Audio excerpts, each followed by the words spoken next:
নমস্কাৰ বন্ধু বান্ধৱীসকল, স্বাগতম জনাইছো আমাৰ আন এটি ভিডিঅ'লৈ। ভিডিঅ'টো যদি প্ৰথমবাৰ দেখিছে তেনেহলে আমাৰ চেনেলটো লাইক আৰু সাবস্ক্ৰাইব কৰি দিব। আজি আমি গ্ৰেড 3 আৰু গ্ৰেড 4ৰ কাৰণে কেইটামান ইম্পৰ্টেন্ট কুৱেশ্যন এনসাৰ লৈ আহিছো। আশা কৰো ভিডিঅ'টো শেষলৈ চাই থাকিব। এতিয়া আহিছো প্ৰথম 1 নম্বৰ কুৱেশ্যনটোলৈ। ভাৰতৰ কোনখন চহৰত আৰক্ষীয়ে বগা ইউনিফৰ্ম পিন্ধে? তলত অপচন 4টা দিয়া আছে। ইয়াৰে শুদ্ধ উত্তৰটো হ'ব কলকাতা। এতিয়া আহিছো 2 নম্বৰ কুৱেশ্যনটোলৈ। ভাৰতৰ কোনখন ৰাজ্যত প্ৰথমে প্লাষ্টিক নিষিদ্ধ কৰা হৈছিল? তলত অপচন 4টা দিয়া আছে। ইয়াৰে শুদ্ধ উত্তৰটো হ'ব অপচন খ হিমাচল প্ৰদেশ। এতিয়া আহিছো 3 নম্বৰ কুৱেশ্যনটোলৈ। কিমান বছৰৰ পিছত মানুহৰ হাড় দুৰ্বল হ'বলৈ আৰম্ভ কৰে? তলত অপচন 4টা দিয়া আছে। ইয়াৰে শুদ্ধ উত্তৰটো হ'ব অপচন খ 40 বছৰ। 40 বছৰৰ পাছত মানুহৰ হাড় দুৰ্বল হ'বলৈ আৰম্ভ কৰে। এতিয়া আহিছো 4 নম্বৰ কুৱেশ্যনটোলৈ। মহাত্মা গান্ধীক কোনে গুলীয়াই হত্যা কৰে? মহাত্মা গান্ধীক কোনে গুলীয়াই হত্যা কৰে? তলত অপচন 4টা দিয়া আছে। ইয়াৰে শুদ্ধ উত্তৰটো হ'ব অপচন খ নথুৰাম গডছে। শুদ্ধ উত্তৰটো কি হ'ব? নথুৰাম গডছে। এইবাৰ আহিছো নেক্সট কুৱেশ্যনটোলৈ। পৃথিৱীৰ কোনখন দেশত এখনো নদী নাই?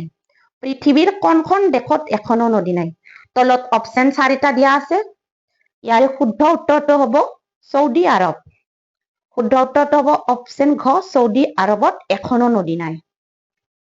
নেক্সট কুৱেশ্যনটোলৈ আহিছো। কোনখন দেশত সৰ্বাধিক অস্ত্ৰ শস্ত্ৰ আছে? তলত অপচন 4টা দিয়া আছে। ইয়াৰ শুদ্ধ উত্তৰটো হ'ব অপচন ঘ ইৰাণ। ইৰাণত অস্ত্ৰ শস্ত্ৰ বহুত বেছি আছে।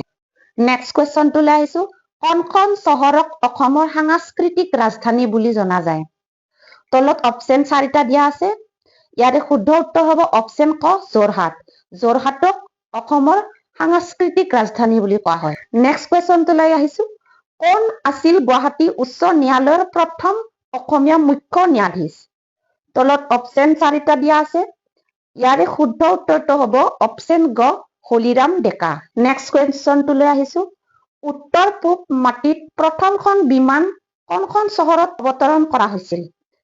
উত্তৰ পূবৰ মাটিৰ প্ৰথমখন বিমান কোনখন চহৰত অৱতৰণ কৰা হৈছিল? তলত অপচন 4টা দিয়া আছে। ইয়াৰে শুদ্ধ উত্তৰটো হ'ব অপচন খ যোৰহাট। যোৰহাটত প্ৰথমখন বিমান অৱতৰণ কৰা হৈছিল। নেক্সট কুৱেশ্যনটোলৈ আহিছো। প্ৰথম অসমীয়া কোনে অৰ্জুন বঁটা লাভ কৰিছিল? অৰ্জুন বঁটা অসমীয়া কোনে লাভ কৰিছিল প্ৰথম? তলত অপচন 4টা দিয়া আছে। ইয়াৰে শুদ্ধ উত্তৰটো হ'ব অপচন গ ভোগেশ্বৰ বৰুৱা। ভোগেশ্বৰ বৰুৱা প্ৰথম অসমৰ অৰ্জুন বঁটা বিজয়ী। কোন আছিল ভাৰতৰ প্ৰথম জিলা দণ্ডাধীশ? কোন আছিল ভাৰতৰ প্ৰথম জিলা দণ্ডাধীশ? তলত অপচন 4টা দিয়া আছে। ইয়াৰে শুদ্ধ উত্তৰটো হ'ব ক আনন্দৰাম বৰুৱা। নেক্সট কুৱেশ্যনটোলৈ আহিছো। অসমৰ প্ৰথমখন গ্ৰন্থমেলা ক'ত অনুষ্ঠিত হৈছিল? তলত অপচন 4টা দিয়া আছে। ইয়াৰে শুদ্ধ উত্তৰটো হ'ব অপচন খ নগাঁও। নগাঁৱত প্ৰথমখন গ্ৰন্থমেলা অনুষ্ঠিত কৰা হৈছিল। এতিয়া আহিছো নেক্সট কুৱেশ্যনটোলৈ। কোনে অসমীয়া ভাষাত 2017 চনত একাডেমী বঁটা লাভ কৰিছিল? একাডেমী বঁটা 2017 চনত অসমীয়া ভাষাত কোনে লাভ কৰিছিল? তলত অপচন 4টা দিয়া আছে।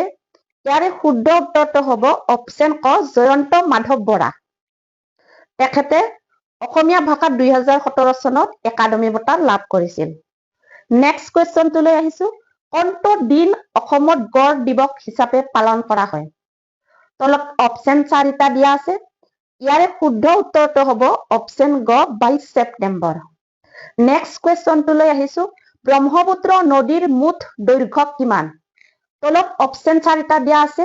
ইয়াৰে শুদ্ধ উত্তৰটো হ'ব অপচন গ 2900 কিলোমিটাৰ। এইবাৰ আহিছো নেক্সট কুৱেশ্যনটোলৈ। 1926-27 চনত কংগ্ৰেছ বংকী কমিটিলৈ নিৰ্বাচিত হোৱা প্ৰথমজন অসমীয়া নেতা কোন? শুদ্ধ উত্তৰটো হ'ব তৰুণৰাম ফুকন।